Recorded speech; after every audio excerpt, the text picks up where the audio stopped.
Welcome to the great HR Reset, a webinar. It's a joint initiative, the People Management Association of the Philippines and People Strong. Now, what is the great HR Reset? We are in the middle of a once-in-a-generation crisis. A crisis that is not only a health crisis, but a deep economic crisis. And this really pushes HR to reinvent itself. And there's three ways that HR is reinventing itself based on our research. Number one, HR organizations are becoming lean and mean and smarter and sharper. Second, as demand for talent is greater than supply, we have to deliver as HR leaders, we have to deliver the utmost in terms of engagement and experience. And thirdly, as we all know, we have to accelerate technology, particularly with respect to HR technology. But in the course of advancing HR technology, we should not forget the human touch. And today, we're going to talk about these three aspects with a particular focus on the third one. So next, please.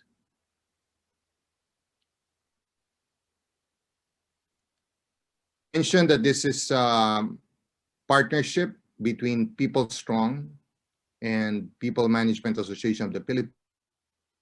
Background, People Strong is the leading enterprise HR technology platform designed by Asians for Asians. We're out of Singapore and Gurgaon in New Delhi, India, with an Asia-Pacific footprint from Middle East in the west to New Zealand in the east. Next slide, please. And by way of an introduction, I'm Ramon Bisto, and I have this HR consulting startup based in Singapore, one-hr.x. But I'm really deeply honored to introduce our panelists. Firstly, we have in our midst the 2021 People Management Association of the Philippines president, in the person of Angelina Lynn Mukhi, who's also the Chief People Officer at Grab.net. Next in our panel is the Chief Officer at Inspiro, one of the leaders in the Philippine BPO space, no other than Marvin Victoriano. Then we have from the Ayala Group, we have the Chief Information and Technology Integrator at Ayala Corporation, and the Managing Director of HCX Technology Partners, which is an Ayala company, none other than Gavin Barfield. We have in our midst one of the founders, currently Chief Business Officer, none other than Bikas Sapra. I would encourage each of you to place your questions in your chat box. We may not be able to answer all of them given our time constraint, but we will do our best to go through it and get back to you if we can. So let me now throw in the first question. Let me throw in the first question to the panelists. Everyone has been impacted by the pandemic, of course, particularly HR. And my question is this: how has the pandemic, and I'm addressing the panelists, how has the pandemic affected your core HR services for the past 12 to 18 months? So let's start with Lynn.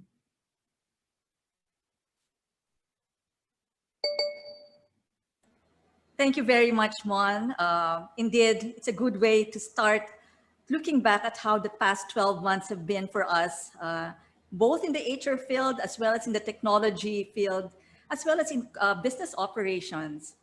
I believe what we've seen in the past 12 months on the positive side is we've seen opportunities created out of this crisis to bring greater recognition to the importance of HR as well as technology.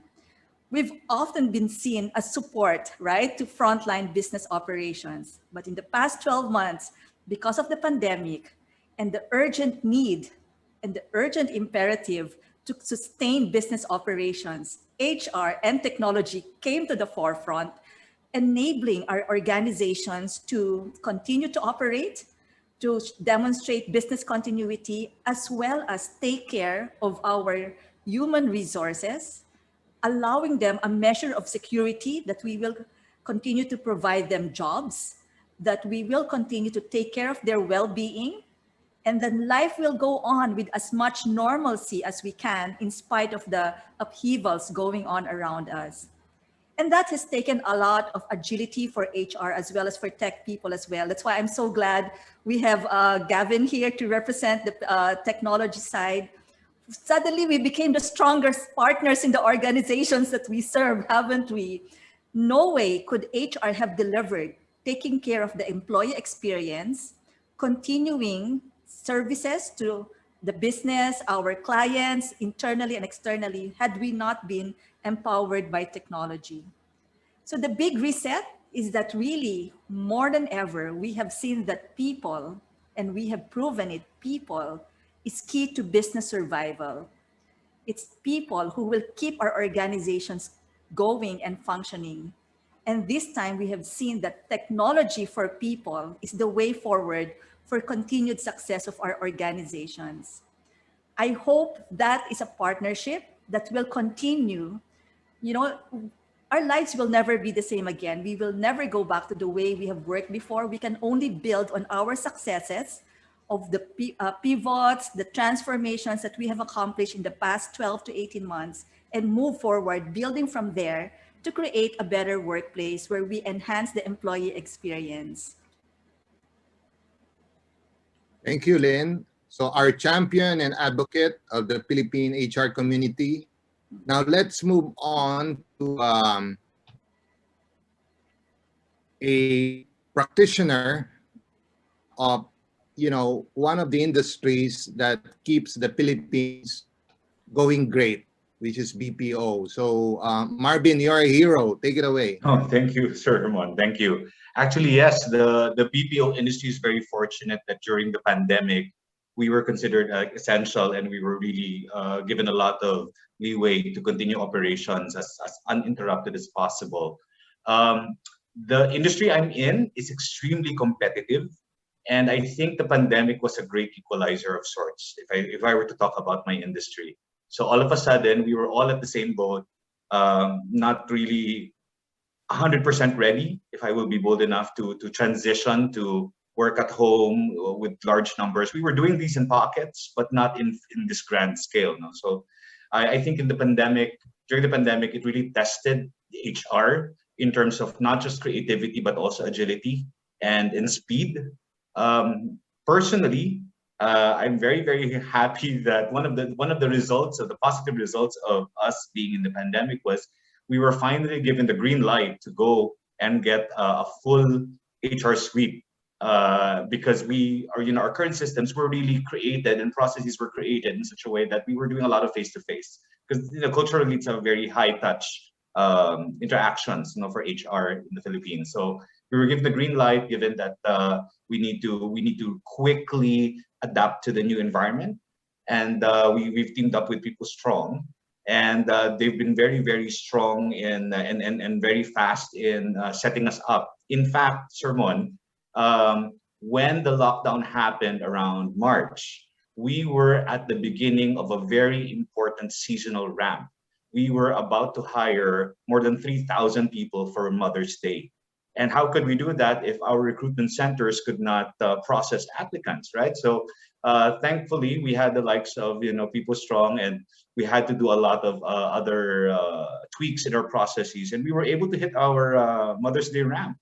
And I think this is how proof that to what Lynn was saying, HR came into the forefront. The HR kind of like really went out there and really made sure that operations would not be disrupted and the businesses would continue to grow. Yeah, thank you, Marvin. So keep the flag up on behalf of our country. Thank you. And moving on to one of the best IT leaders seen in Asia Pacific. And now with Ayala, Gavin, what's your take on this? Thanks, Mon, and good afternoon, everybody. I mean, it's interesting, this pandemic. A lot of these technology solutions that we all use, like what we're using now, Zoom and Teams and Google Hangouts and whatever we use, none of this was invented in the last 12 months. I mean, these tools have been around in their various forms for many, many years. What this pandemic has done has really given people the confidence to be able to use them in a different way, and given maybe employers the confidence that actually these tools can be effective and can be used from a work at home situation. And there was always that resistance from working from home and using these tools. Why do a video conference? Let's just go and meet the person face to face. Is that person really going to be working when they're working at home? And because we were thrown in the deep end, I mean, literally, I left the office on a Friday evening and I haven't returned, and that was a year and a half ago. I mean, we didn't have a 5 weeks to plan this. It was over a weekend. On the HR side, of course, we've seen a big shift now to self-service and new tools. I think companies are investing in new tools now to enable self-service, artificial intelligence, chatbots, and various other things that have come out, because people are not in the office to be able to do that. People want mobility solutions. They're on their phones, they're at home, or they're on their laptops. They need to be able to do those HR things instead of maybe nipping to the HR department or calling or even sending an email. And it's also interesting that we're now rethinking the way that we look at productivity. And at the beginning, how do we measure productivity? Well, for many companies, we measure time in, time out, right? You tap a card or you beep or you scan something. So we had to evolve our HR tools to then say, well, actually, I can't scan, I can't beep. I will just check in on my mobile. But then after a while, we thought, actually, is that really the right way to measure productivity in this environment? Do we have to measure the time in, time out in the same way that you would do when you're physically in the office? Because does it really matter if you're working from home, if you start your work at 9:10 and you finish at 5:10, as opposed to 9 till 5, if you are in a sort of industry that it doesn't necessarily matter what time you're doing. So we've taken those principles, and as we've moved into the pandemic, it's got us rethinking about the whole way that we look at productivity and the technology behind it, and hopefully moving more to an outcome-based approach than it does to the sort of traditional time in, out monitoring. One last point, I think. Initially, this was temporary. I mean, we always thought this would be a couple of weeks. I think the lockdown was 2 weeks or 3 weeks. So things were deferred. We'll deal with that when we get back to the office. After a while, it became quite evident we weren't coming back to the office. We couldn't delay recruitment. We couldn't delay onboarding. We couldn't delay all these things any longer. We had to fill positions. We had to move forward. And that really spurned a very innovative and technology-fueled way to say, well, how do you onboard somebody remotely? We've never done it before. We've always got them to the office, we give them the laptop, we give them the company pen and the desk and all of that. How do you do that in a virtual way? And that's really sort of spurned a whole new way of thinking about onboarding and celebrations and promotions and really HR's role in building culture. How do you build culture in an organization? How do you take an employee who's new to an organization and really get that person to feel like they're part of an organization when they haven't had that merienda with the team, or they haven't had that, that coffee break, or they haven't sort of met the executives on the top floor, shook their hand and had a lunch. How do you get that onboarding experience, and how do you build that company culture? It's still work in progress, but certainly the technology tools have been the answer, because to be honest with you, they've been the only answer that we've had during the last 18 months to do this. And it's been fascinating to see. Yeah, hats goes off to Ayala and Kevin for being trailblazers in the Philippine recovery. But now let's move on to the HR tech solution provider, Vikas. Yeah, thank you, Sir Mohan.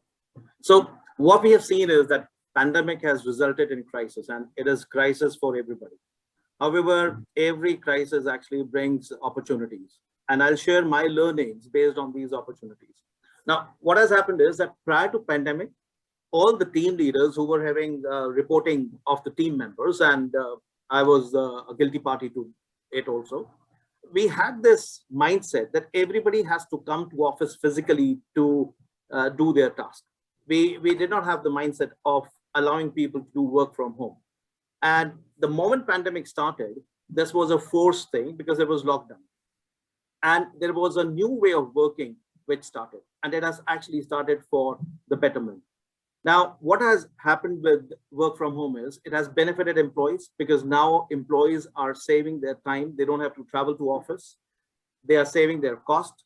We have seen that meetings have started on time. Number of meetings per person has increased. So there are a lot of benefits that has happened due to this COVID. At PeopleStrong, we serve organizations with our technology, that is PeopleStrong Alt.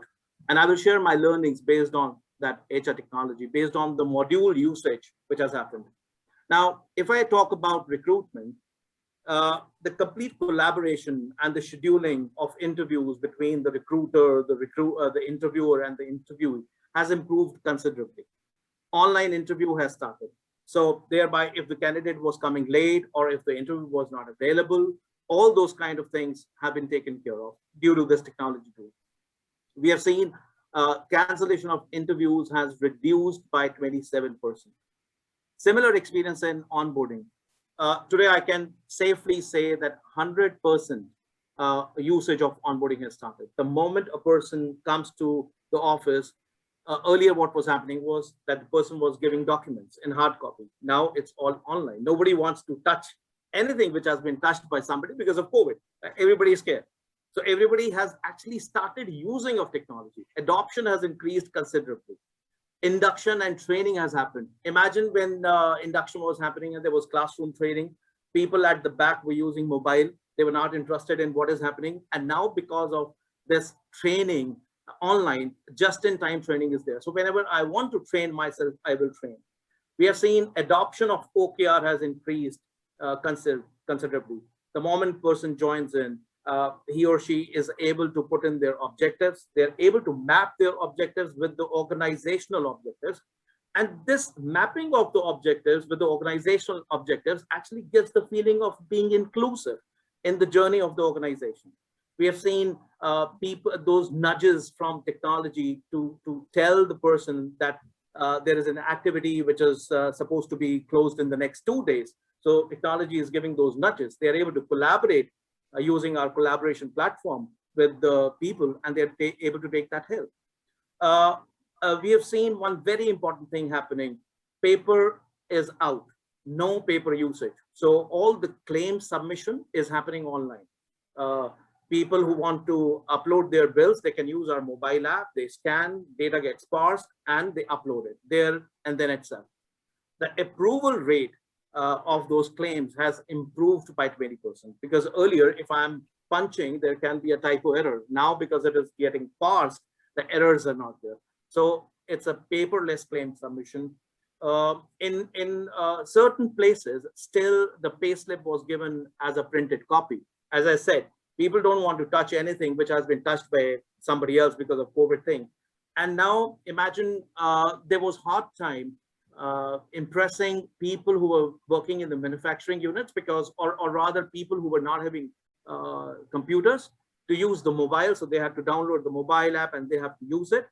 All that adoption has actually happened automatically. So my big take from this crisis is that the opportunity has actually made people self-learn and adopt the technology. And I'm seeing a huge, huge jump in technology adoption. And it has actually helped a lot. And I believe that it is going to stay, and best of both the worlds is now going to stay. Thank you, Vikas, and we will be guided by your wisdom, as we navigate, right, this new normal. And as you can see, the turn upside down, right? I think that's the impact of the pandemic. The rules of the game have changed. And this begs the question, right, that, okay, how do we navigate moving forward? So could we throw in the second question now to the panel on the screen? And while it's being set up, could I request everyone to put your questions in the chat box if you have any questions? And to help us navigate the future, I'd like to ask the panelists to share how their respective HR units or the HR applications that they have seen within their organization, how HR has used technology to increase productivity and employee experience. So that's the question. So Lynn, would you like to do your usual first crack? Certainly. Thank you very much, Mon. What we've seen, well, let me share both from my experience as Chief People Officer of Scrub.net, as well as wearing my hat as People Manager of the Management Association of the Philippines President, seeing what's been happening among our various member companies, as well as the community of HR practitioners that we serve. So the first statement I'd like to make is what we've seen is that HR, while leveraging on technology, has seized the opportunity to create more value for people by harmonizing human and business needs so that we are actually able to elevate humanity. First concrete example, for most of us whose companies leverage highly on technology, working from home is something that's usual for us. It simply was a transition from maybe working from home once or twice a week to working from home 5 days a week. But that seamless transition also allowed us to see how might we, even in the midst of a crisis where people are plagued by uncertainties, right? For us, the employers who have been able to continue providing jobs, our staff, our professionals working with us may be part of families wherein a family member, of the father, a sibling, the husband or the wife might have lost their jobs. So there is a very human basic need, a threat to their sense of well-being that we, for those employers who have enabled their employees to work from home and to continue enjoy gainful employment, have been able to respond to. So in being able to empower our employees to continue to work, to provide for their families, we have allowed a measure of security, an ability for us to harmonize both human and business needs. When we look at the employee experience, we used to have Friday town halls, right? Or thank God it's Friday gatherings.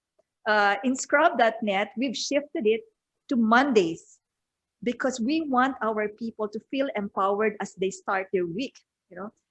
Humor and fun is a big enabler of productivity. We all know that. Even when before we start a seminar like this, we chit chat, we greet each other, we connect first so that we connect at our heart level and see how our people are. And again, because of all the tools now that we have to continue to play simple games online together, we've seen it done when you're dealing with a young population. You can continue engagement through chats, through various games that we're able to do online.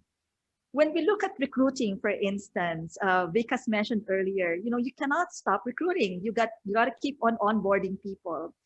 Scrub is growing by leaps and bounds. We're bringing in about 100 people in the next 2 months, for example. And our recruiters need to be empowered to be able to use AI to automate the process so that they can continue to bring in high quality people able to meet our business needs. So in many ways, it's making sure that we have the capacity as well as the capability empowered by technology to continue to deliver a good employee experience. And then that cuts to the core of our humanity. This crisis has hit us all badly, and we see a lot of threats to our well-being. We've seen anxiety levels go up. What we can offer in HR, together with technology empowerment, is to be able to confront the fears that we face, the fear of change, the fear of being able to cope with that very human strength of exercising our will to work, because we know we have the technology tools to enable us. And I think that's where the great, integration of how we can transform and how we continue to transform the way we work has happened for many, many of us. Thank you, Lynn. So humanity, right? Side by side with technology. Thank you, Lynn. Over to Marvin. You know what? In my team, I'm one of probably the oldest already. Everybody's really a Gen Z, a millennial.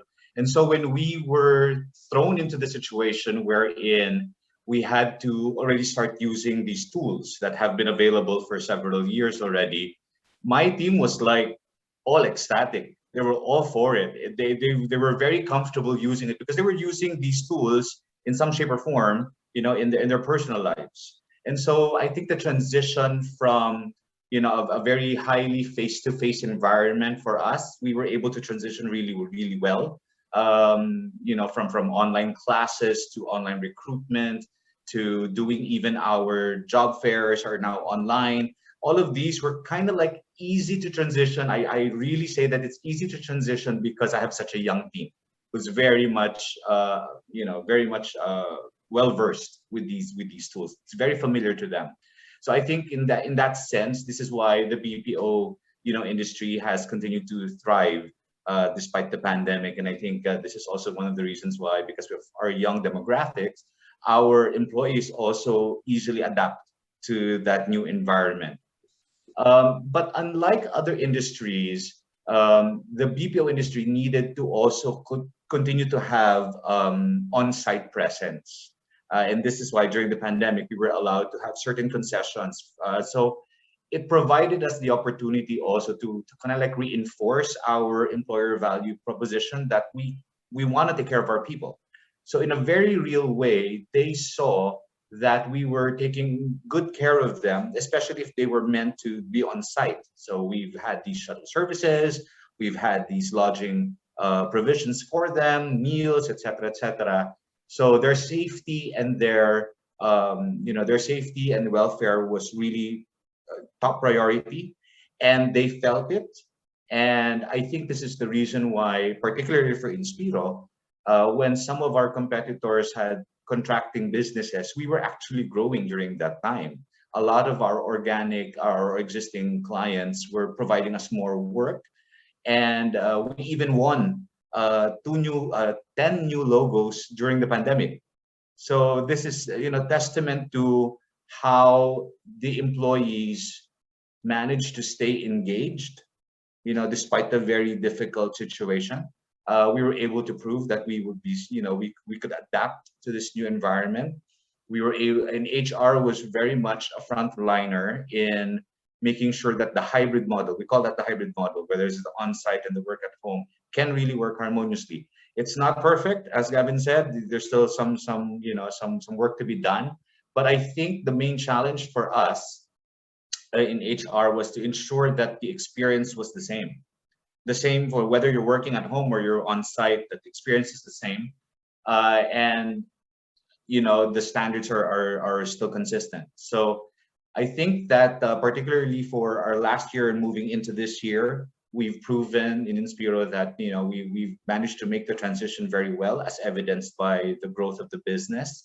And that can only happen if our employees have adopted to the new model, and therefore have also increased their productivity. so that we could showcase to our existing clients that we can support their growth, and we were able to take in new clients as well. So I think that's really, and I again, this is very, for me, it's a very unique situation for the BPO because we have such a young population. So I think that whole excitement and enthusiasm to and gravitating to the tools is very exciting for them. Thank you, Marvin. And you and Inspiro have certainly shown true agility, right, in making that rapid shift. So thank you, Marvin. And moving on to Gavin. I mean, it's a very interesting question. I think the danger or the worry people has is that this whole working from home in this new environment has actually impeded communication. And I would argue the opposite. I would actually say that we are going through a hyper communication, and the technology has allowed us to communicate much more and much more efficiently than what we were able to do in the office. Don't get me wrong, I'm not an anti-office. I'm not a techie guy who says that we should all be working from home forever and looking at laptops and never speak to anybody. But there's been a number of examples within Ayala Group that we found actually these new modes of communication that we had to adopt because of the pandemic are actually much more efficient and allows us to communicate much more than we would do. And one example is our Ayala Corp Virtual Fridays, which happens every other week. It happened once a week, and then we now shifted to once every other week. And this is a webinar that we have across all employees. It's chaired by Jaime Augusto Zubeldi Ayala and Fernando Zubeldi Ayala. They come and chair the meeting, and then we have various presenters, whether it's doctors or HR or highlights on these sort of things. Now, we would never have got together once every 2 weeks. Especially with the cast I just mentioned, to have a town hall every 2 weeks. It wouldn't be conceivable. We would have done it maybe once a quarter, and it would have been a big event. You've got to get sandwiches, you've got to get some coffee, you've got to get people to come along. It takes 2-3 hours. You've got to book the venue, get all the equipment set up. But because of the new technology, 10 minutes, we're online, we're presenting, and then we're done. So it's enabled a hyper form of communication, much more than what you would have done face to face. And I think that will continue going forward. People will realize actually you can communicate more if you can communicate more efficiently and at a lower cost and more effectively, then that is the way forward. We've also tried, our HR team's been working very hard to try to build company culture and try to help people during this time. I mean, we've had concerts, quizzes, virtual coffee breaks. We have something on Wednesday called Break O'Clock. I think it's at 3 o'clock. And it's an open Zoom meeting, and you just come along. And sometimes there may be a couple of senior people come along as well. But there's nothing to talk to. There's no slides. There's no agenda. It's, I think they call in Philippines, chica chica time. So you just have a chat for half an hour about anything and everything that you want to, which is trying to recreate that water cooler coffee moments. And of course, more recently, we've now seen a real big emphasis on mental health and well-being. I don't think that was really top of HR's agenda previously. It was something that was on the agenda, but I don't think it was number one. Now people are really starting to think about it and how to address it. And again, technology is helping. There's mental health apps that we've rolled out with partners, partner companies that have apps that can help you sort of monitor and give you exercises and give you breathing exercises. I tried the breathing exercises. It wasn't quite for me. My wife was wondering what I was doing, sitting on the sofa, panting away furiously. But anyway, you can follow the app and you can do this. But we've been using chatbots and various other stuff to monitor people's physical health, but also recognize that we need to monitor their mental health and give them that mental and well-being. So lots of initiatives from HR side, really having to pivot now to sort of say, well, what used to be important? What used to be important is documents and signing and events. Now what's important is caring and protecting the well-being and wellness of our staff, whether it's through sort of medical things like COVID or whether it's through mental health things or just general happiness. And I think that's been a big challenge for our HR team.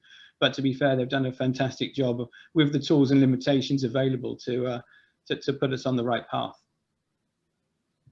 So thank you, Gavin, for outlining the silver linings in the cloud, like high communications, bringing about hyper performance. And I think I'll take up your offer of a virtual chica chica with virtual BanQ, right, Gavin? That's right. Yes, we'll do that. Thank you, Gavin. So now I'd really like to hear what Vikas has to say, in terms of, tech solutions to really drive productivity and experience. Absolutely. Yeah, thank you. So I'll share what we have seen in the last 12 to 18 months, how the HR technology and other technologies also. So specifically, I'm talking of certain use cases with respect to HR technology, how it has helped in increase of productivity and the experience of the employee. I'll use one of the use cases. Now, it's not that this technology was not available earlier. This technology was available, but we had to market a lot to employees who were not very technology savvy. This pandemic has actually shifted those employees to use the technology. Now, what has happened is, earlier in one of my clients, which was a manufacturing unit, people had to queue in when they were using the biometrics device to punch in their attendance. And now, because of COVID, again, nobody wants to touch anything which has been touched. They are using our mobile app, which is geotagged and geofenced. And now they can go. So earlier, if a person used to come, he or she was supposed to wait in queue for 10 minutes to get to the position to punch in. Now it's all on their mobile. So it has saved that much of time for the employees.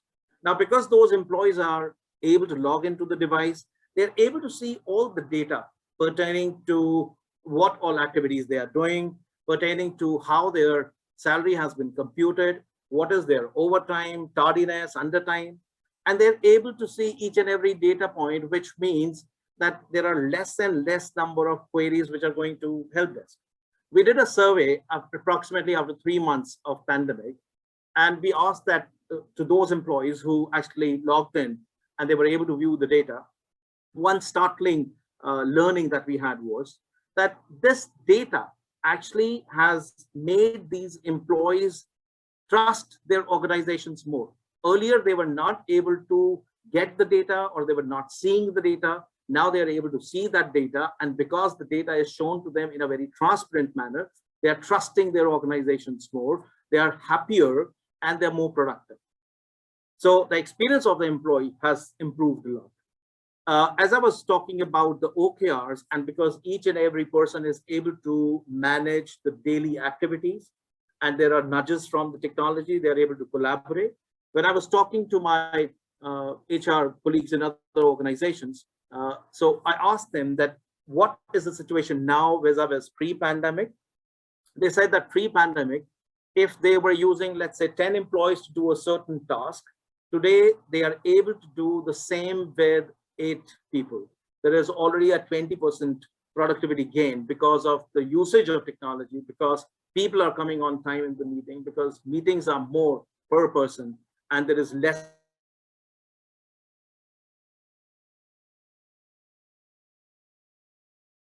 that we have saved approximately 7 minutes per employee per claim submission. And this means that if I say 1,000 employees, we are saving 7,000 minutes per 1,000 employees. And that's a huge paper saving, cost saving, and the employee experience, because with this, 20% approval rate has increased. So if there were rejection of the claim, that rejection has gone down by 20% because there are no typo errors which is happening. Since data is being shown to the employees in a very transparent manner, there is a huge reduction in the help desk queries. And we serve our customers through Genie, which is our chatbot, and they're able to talk to Genie, and Genie is able to respond back, churning out the data, giving back the answers to the employees, and they're much satisfied because that answer they get is within twitches. In recruitment, the time to hire has reduced. So these are a lot of benefits that we see in the last 12 to 18 months, which have resulted due to pandemic, and there is a huge productivity gain, huge cost saving, both for employee and employer, and the experience has gone much up. Actually, because I particularly love the outcomes-based KPIs, right? It doesn't really anymore where you are or how you do it. That's outcomes-based KPI. So thank you Absolutely. for your Vikas. And so far at this point, we've looked at how the pandemic has impacted us. We've looked at how companies have leveraged technology to increase productivity and engagement. But we all know that we're here for the long game, right? This too shall pass, this pandemic. And we'd like to look at how HR will evolve to help you really figure out what would be your directions as far as technology is concerned. So the question to the panel is, how has HR evolved over the years, and what will the HR role entail in 5 years' time? Pull out your crystal balls. We'll start with Lynn.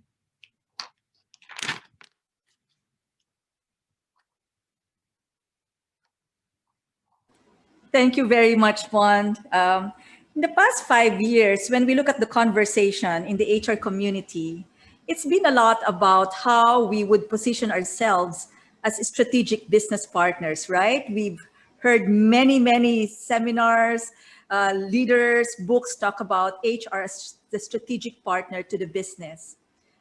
That has been proven already, I would say, in many of us, for organizations that has learned to put value in their HR function, as well as for us HR practitioners who've been able to grasp that challenge and say, yes, we will take this forward and position ourselves as strategic business partners. I'd say that was the journey for the past 5 years.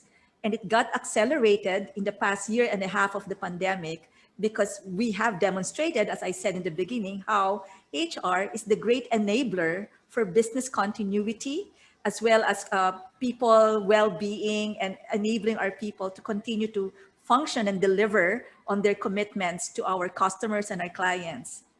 As I look forward in the next 5 years, one, I'd really like to shorten that horizon, not to the next 5 years, but I would say the next 2 years, because I believe we see 2021 as the year for recovery, and we see 2021, 2022, maybe up to 2023 as the great opportunity for us to accelerate how we would cope, and more than cope, how we might thrive in this new environment that we've got.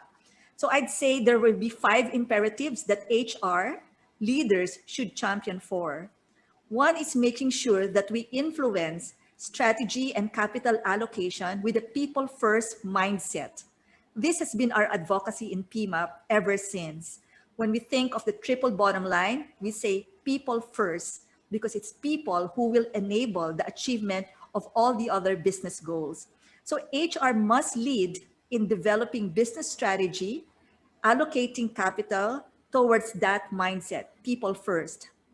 That goes into a second imperative, translating that into how we might operationalize that mindset. It's about instilling how we would internalize talent risk factors with enterprise risk management. It's no longer a conversation of talent risk as one piece, and then we look at enterprise risk as another piece in the conversation. Talent risk is core to enterprise risk that we have seen in the past year and a half of this crisis. Therefore, I think what we would do is to put greater focus on resilience and preparedness of our organizations to systemic shocks, wherein we have the opportunity to position HR as organization capability builder. We enable the rest of the other functions of the organization to continue to build capability, to scale up to capacity, which would then enable, again, I would say, business survival as well as continuity and growth. That means integrating people analytics, that's my last point, into the company's business reporting system.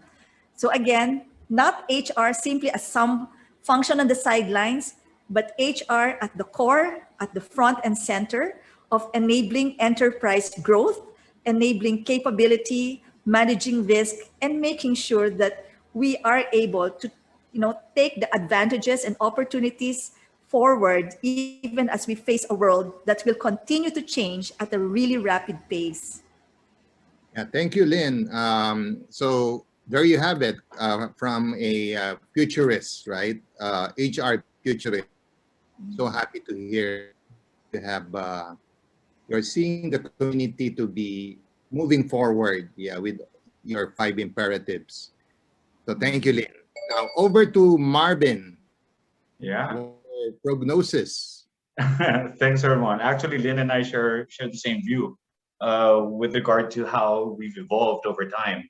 The HR practitioner used to be purely a service provider, right? I mean, we were just collating data and all of that, and then we were just a processor back then.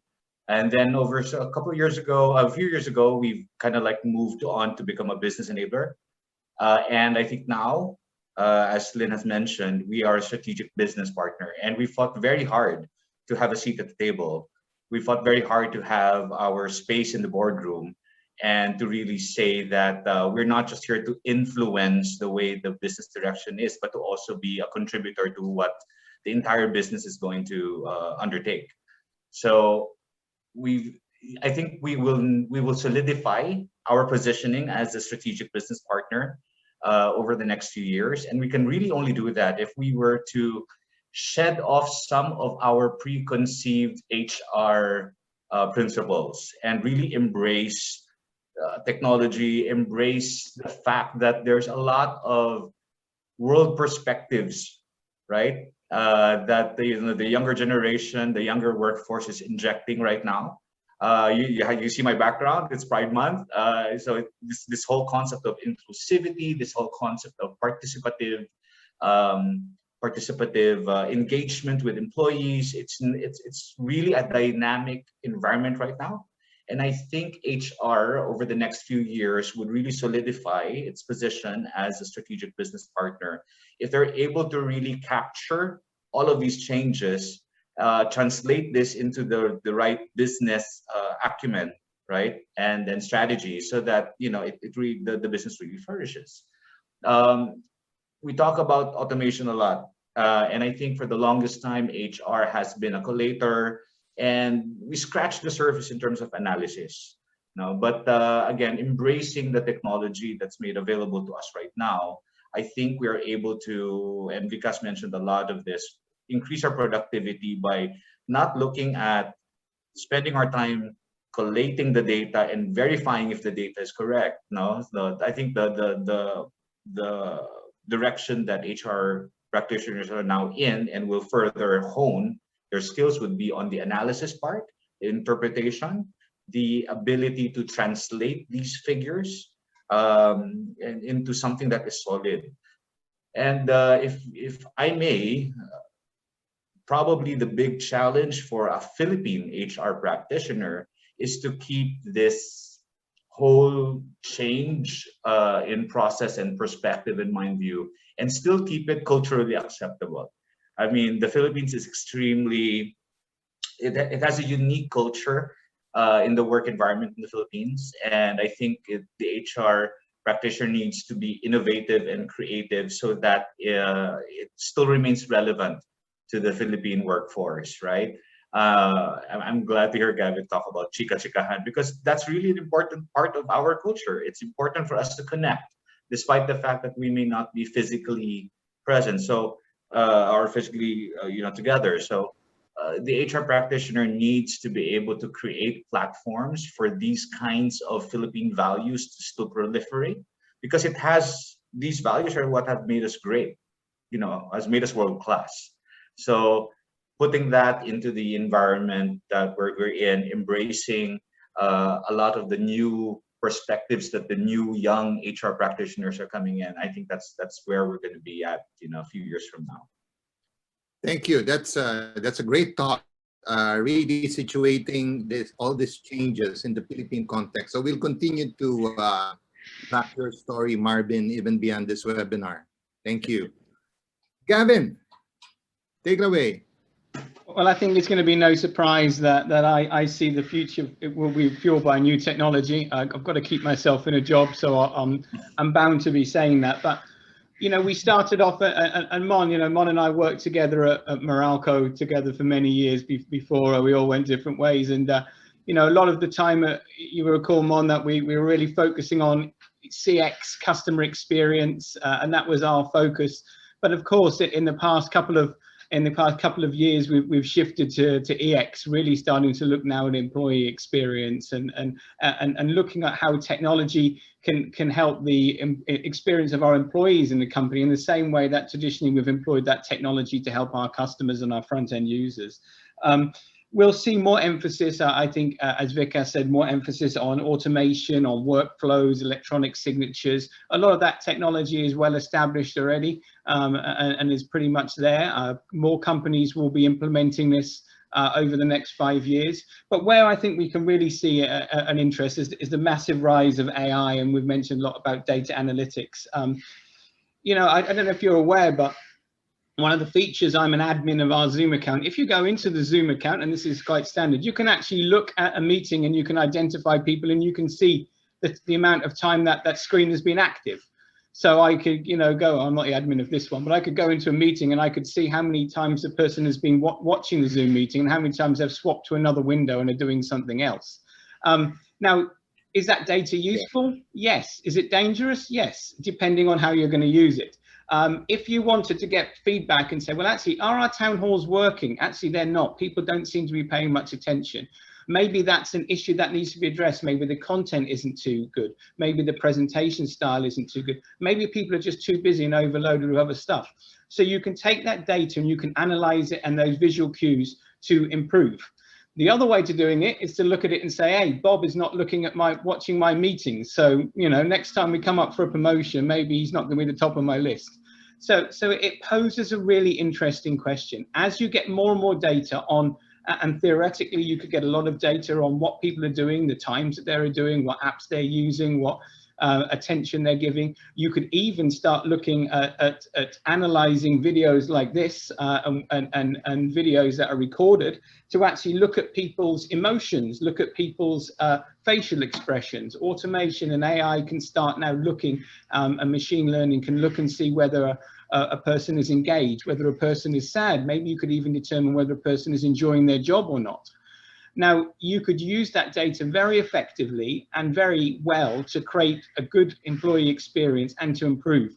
You could also use that data in a bad way. You know, if you've got a report to say, right, out of your employees, these 5 people look particularly disengaged and particularly frustrated with the company at the moment, you know, you could use it as an opportunity to address that, or you can use it as an opportunity to shift those 5 out. So it really poses a very interesting ethical question. The data is there. The software and the analytics will become more prevalent that you can really do things with that data. But the question we all have to ask ourselves is how do we use it, and how do we use it ethically and to the best of the ability and for good outcomes, and don't use it in the wrong way. And that's one of the big dangers, I think, of the massive growth we'll see in collation of employee data, which has come from these technology solutions that we're now all very used to using. Thank you, Gavin. And that's really an interesting discussion on, you know, good HR technology and bad HR technology, right? And obviously, we're on the right side of the law. We're all about humanity. And we know we are at, right, Gavin? But thank you very much for your insights.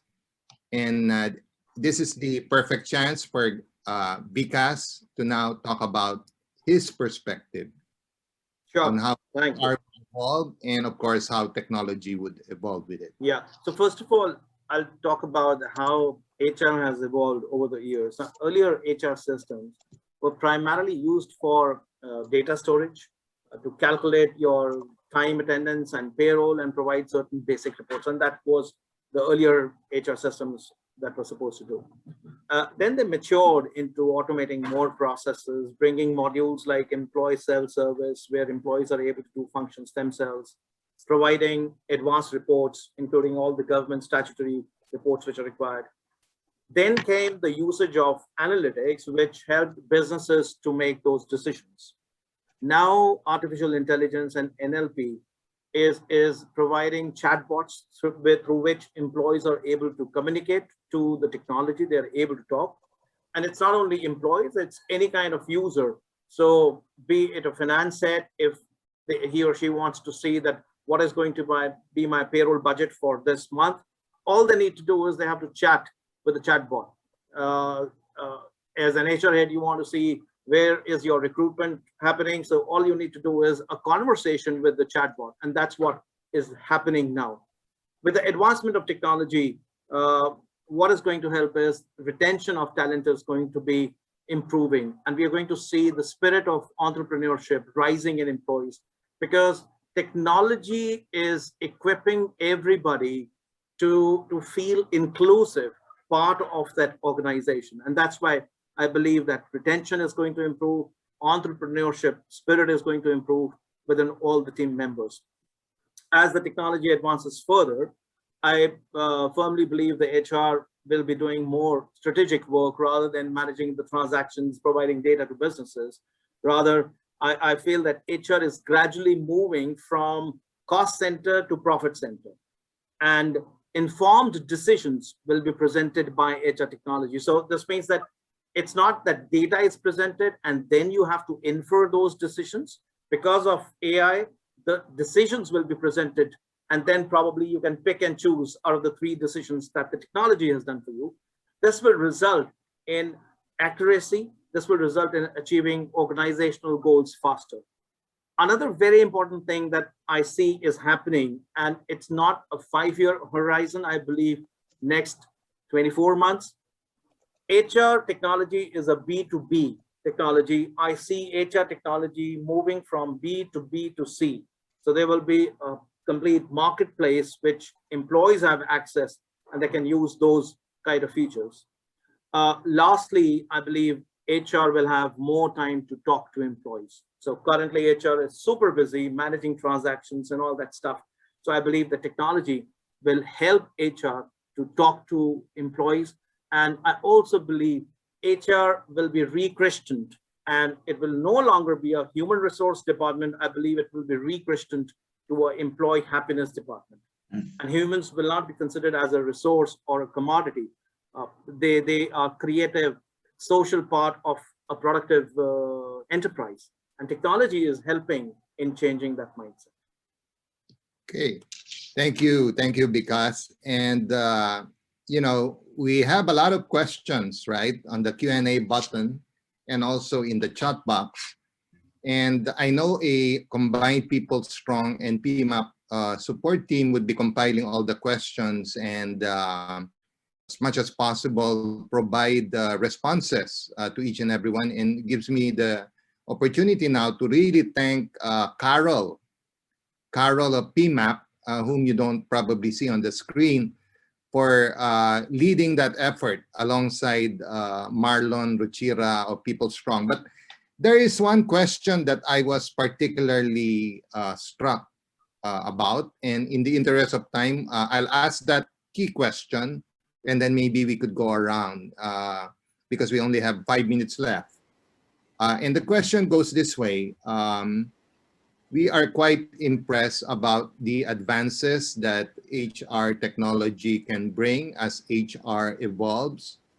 But how do you really validate benefits of HR tech solutions that we heard today? And what's really the next step moving forward? Would like to start? Perhaps. I can start. Okay, go ahead. So, it's basically that I believe that if we are not using HR technology to the fullest, the organizations which do not use it will actually fall back. And you have to use HR technology to have that competitive edge. Remember, people are your assets, and you have to give them that experience. To give that experience, you have to ensure that people are able to do more. Happier employees will be more productive for themselves, for organizations. There will be talent retention. There will be less attrition, less learning to the new talent. It's going to be a win-win situation. So it's like that you cannot avoid HR tech. It's only that how soon you adopt HR tech. Thank you. Gavin, like to give your perspective on that? Yeah, I think this is a great opportunity for many companies to revisit and to look at the advances in HR tech that have happened. I mean, the next generation of platforms that are out there are very different to the technology solutions that many companies have, and it has moved on, whether it is core HR, or whether it is learning, learning management, performance management, artificial intelligence, self-service, data analytics. There's a lot of stuff out there on the market at the moment from a variety of vendors, and of course, PeopleStrong gets my ticket endorsement as one of the leaders in that. So I would encourage people to go out and look at what's available in the market and assess the products that are there, because I think people will be surprised how this has evolved over the past couple of years, and the new features and facilities, and how it is constantly evolving as well as we move into a new way of working. These software platforms, and most of them are software as a service on the cloud, have managed to adapt their product very, very quickly. And that's what we see in technology now. Products, you know, the likes of PeopleStrong and other software as a service solutions that are able to adapt products very, very quickly to changing needs. So I think, you know, that it's a good time, very apt time. I know pressure is under, particularly companies that have suffered drops in revenue and various other stuff over the past couple of years. But I think if we take one message from this webinar, it's investing in people is probably one of your best investments. So make sure that you take this opportunity, I think, to see if there's technology solutions out there that would enable you to invest in your people more and create this digital employee experience, which is definitely going to be the buzzword of the future. Yeah, we just heard the experts, Vikas and Gavin. Let's listen to the happy end user. Marvin. Yeah, sorry, go ahead, Marvin. Go ahead, please, Lynn. Go ahead. Yeah, when one mentioned, let's listen to the happy end user, I said, yeah, that's me. So I said, yeah, let me chime in at this point. Yeah, definitely. You know, we need to take a look at this from an empowerment perspective. That is what I would say. As we move on in this new normal, the new environment, the new challenges that we would face, what we need is really to empower our people, right? And what I see is that technology really is that which enables us to empower humanity away from the offices, back into the homes, all across the globe. There was a time when the struggles of our people was about work-life balance. As people move up in their careers, they find themselves away from their homes a lot because they have to travel, spend long hours in the office. Now we see that we have an opportunity to integrate work-life harmony. Again, if we're able to understand how we can leverage on technology. When we look at diversity and inclusion, again, we look at the world. We want a world where we have opportunities for everyone to rise, to make the best of their lives because of their talent. As we see a move towards more diversity and inclusion in our business organizations, we will see that technology is actually the tool that will level the playing field. In a virtual world that we live in today, enabled by technology, talent is no longer confined by borders. You can be working anywhere, whether you're in a first world country or in a third world country. The global talent pool has arrived, and this can create fantastic opportunities for more diversity, more inclusion, more empowerment of humanity, better work-life integration, because talent is the new global currency. It's what we all have as people. All we need is the confidence, the willingness to learn, the courage to try new things, move away from our old mindsets and say, this is it, this is our new world. And I will work with everything I've got, knowing that I have empowerment through technology. Thank you, Lynn. So about empowerment, and all of us have got the courage to push it all the way through. Thank you, Lynn. I was actually reserving you for a bigger role, but okay, let's, Marvin. Well, amen to that, right? So I think also I want to look at it from the perspective of the HR practitioner as well, because I think a lot of the audience are HR practitioners. there's always this fear that all of this technology will replace us, and I don't think that's going to really be it. I mean, it will happen if we let it happen. So the technology is here. We've heard the term, leveraging on it and all of that. We've heard phrases such as, empowering and all of that. And that really means that we should be able to bring our skill set, which is unique and important as an HR practitioner. It's a unique skill set that to the organization, and really transform that using the technology that we're in. Otherwise, we'll be the dinosaurs, right? We'll be left behind, as Picasso said. So I think there's also a lot of pressure, given that there is a lot of young blood coming into the HR profession, and I think there's that pressure as well for us to really adapt to this. And if you're talking about employee engagement and understanding who the employee is, that they themselves, our employee base, are using these technologies in their personal lives already. So relate to them well by not being scared of the technology, embracing it. It's harder than it looks, especially if you're pretty much set in your ways, right? But again, these systems that are coming out right now are very user friendly, and I'm one who is skeptical about it. I'll be honest with you initially, but seeing that we can bring a whole lot more value into the discussion, more meaningful discussions about the employee experience and how we can influence the business direction, then it makes sense, right? It makes sense for us to spend our time on the more important stuff than trying to do it the manual way, or trying to shun away from all this technology of reaching out, connecting with people, just because you're used to a certain way, right?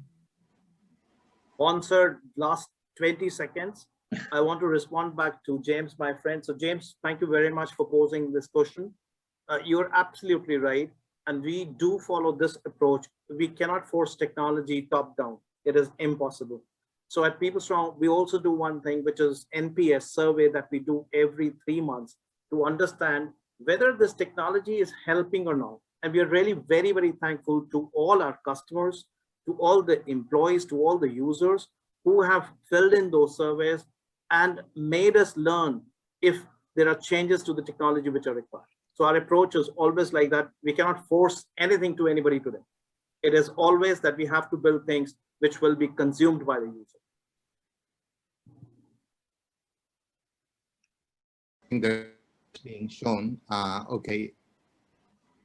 Yeah, thank you. Okay, so so to the 400 plus participants in this webinar, I just like to end with 3 points, right? Number one, move forward. Now have 2 great resources. Firstly, PMAP.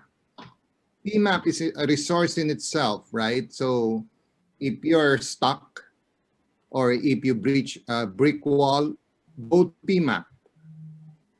They're a resource. Second, if you need a helping hand, go to PeopleStrong as well, particularly in the HR tech field, right? Okay, and so suddenly you've got all these resources, and the slide is being projected as to what PeopleStrong is. So that's the first point. Second, I'd like to thank the awesome panel. It's really a dream team consisting of Lynn, Gavin, Marvin, and Vikas, right? And our being able to put them together, creates a powerhouse of resources for us. And then lastly, third point, let's continue the conversation. Let's continue the conversation. We have a Philippine point person, Marlon Ocampo. Okay, Marlon Ocampo. So he's just a phone call away, and I think they're in the process of putting up, isn't he handsome, right? So with that, we love you, HR community. Thank you, panel. We'll continue the conversation. Have a good Thank day. you. Thank you, Sir Mon. Thank you you. very much, Mon. Thank you, everyone. Thank you. for Stay attending. safe, Thank you very everyone. much. Take care. Greetings God from bless. Taiwan. Yeah, we're Bye-bye. here for you. Thank you. Bye. Here Bye-bye. for you. Bye, Gavin. Bye, everyone. Bye, everyone. Bye, sir.